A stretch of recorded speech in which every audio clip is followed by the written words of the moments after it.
and welcome to ChapterSkip. I'm Mark. And I'm Joe. And I'm Sean. And we're bringing you movie reviews with a twist. And today we're taking a look at the movie Machete Kills.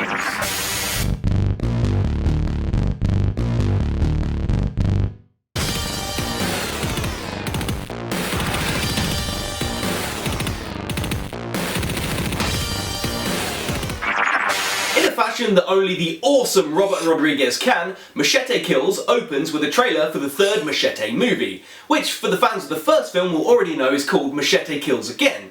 But being the crazy guy that he is, Rodriguez didn't want to settle for Machete killing here on Earth. So he spaced things up this time with Machete Kills Again in space. Danny Trejo is back as the awesome Machete Cortez in the sequel to the 2010 movie Machete, which of course started life as one of the fake trailers on the Grindhouse double bill that was the collaboration of both Quentin Tarantino and Robert Rodriguez.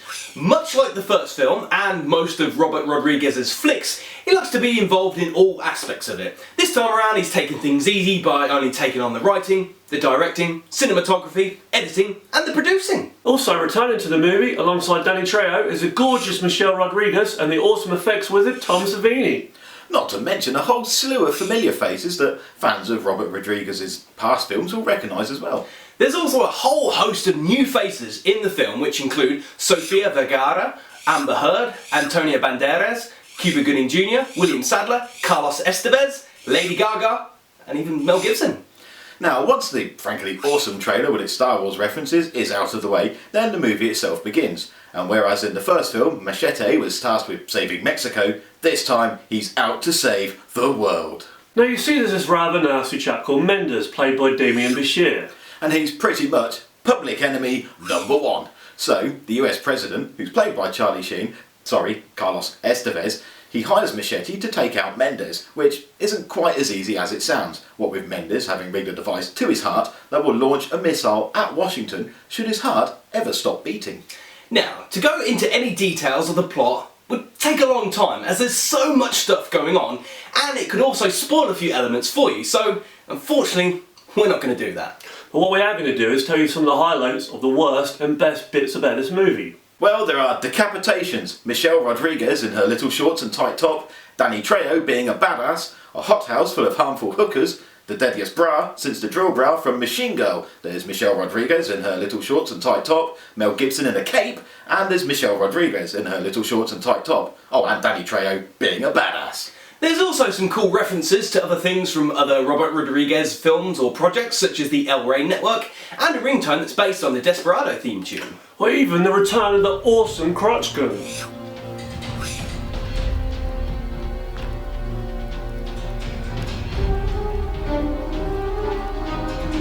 What do you reckon then? Pretty impressive, right? Nah, it's a bit smaller than I would have expected. What does it do anyway? Right, stand back. Oh, that was Joe's favourite lamp. He's not going to be happy about that, is he? Anyway, I've shown you mine. See what you got to offer. Alright, here we go. Pretty impressive. What do you call it? The Bonosaur. Check this out. Pass that milk carton.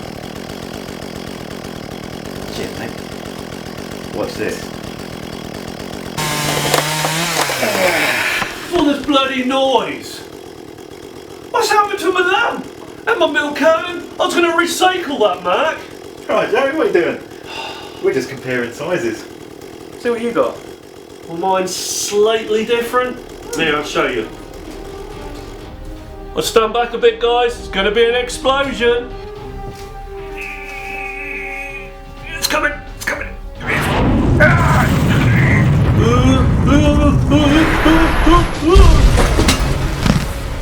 Come through the bloody roof. That was amazing!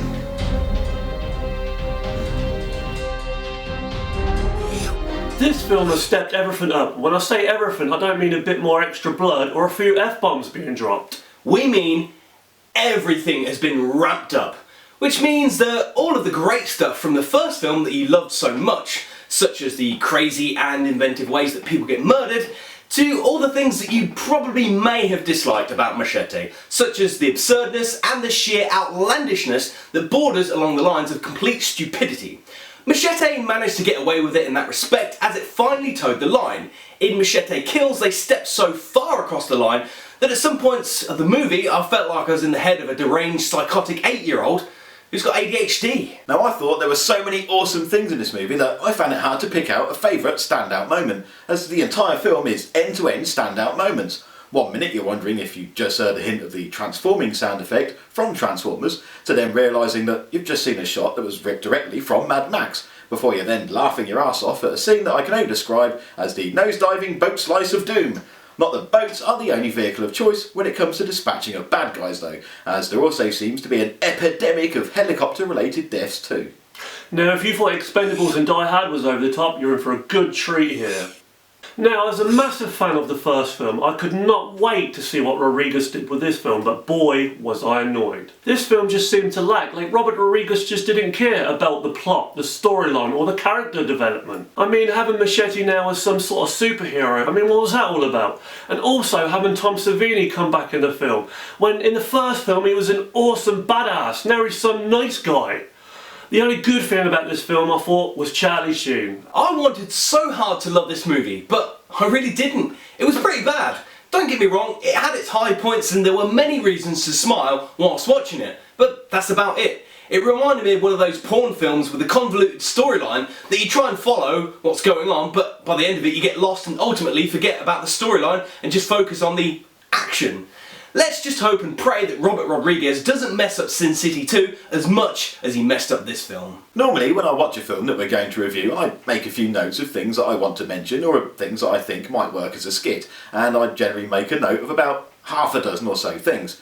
With Machete Kills, I wrote 2 pages of notes, and no, before you say anything, they weren't all about Michelle Rodriguez in her little shorts and tight top either. For me, this film was absolutely brilliant, and although it's not quite as visceral as the first movie and the nudity has disappeared, this is still an hour and 3/4 of over-the-top comic book spoofy awesomeness with the Insano-meter turned up to 11, and it is, without a doubt, my favourite film so far this year. Thanks for watching this Machete Kills movie review. Unfortunately, this film hasn't been received that well by the guys here at ChapterSkip. If you have an opinion on the movie, why not tell us in the comments below? Also, tell us if you agree with Joe and Sean or with Mark. And if you'd much prefer, you can tweet your thoughts to us. Check out the video description for all the links. And one last thing before you go, please subscribe. Thanks.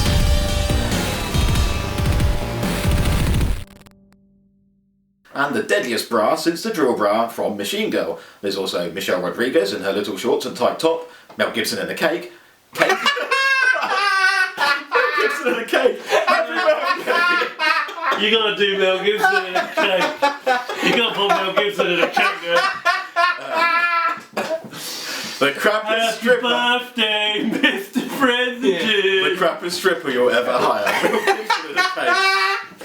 Popping out and going, oh, I'm Jewish people. They can take our lives, but they can't take our freedom. They can't take our geek! Well, there are decapitations, Michelle Rodriguez in her little shorts and tight top, Danny Trejo being a badass, a hothouse full of harmful hookers, the deadliest bra since the drill bra from Machine Girl. There's Michelle Rodriguez in her little shorts and tight top, those two giggling, Mel Gibson in a cape.